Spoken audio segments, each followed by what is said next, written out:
मटियारी ज़िले में जश्न आज़ादी मल्हाइण जी मुख्य तक़रीब डिप्टी कमिश्नर सेक्रेटरीट मटियारी में थी, जंहिंमें deputy commissioner Matiari Ghulam Haider Chandio, district council chairman Makhdoom Fakhrul Zaman, SSP Asif Ahmed Bughio क़ौमी झंडो फड़कायो।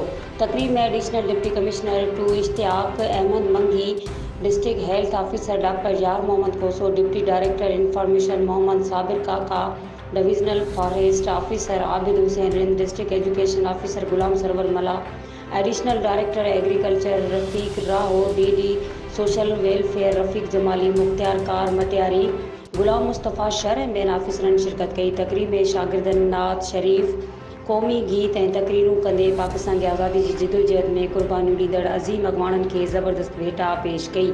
मरकज़ी तक़रीब खां अलावा government MDM high school Matiari तोड़े ज़िले जे ॿियनि शहरनि में आज़ादी जी मुनासिबत सां मुख़्तलिफ़ प्रोग्राम कया विया, जॾहिं त जेल जे कैदियुनि अस्पतालनि अंदरि मरीज़नि में मिठाई ऐं तोहफ़ा तक़सीम कया विया।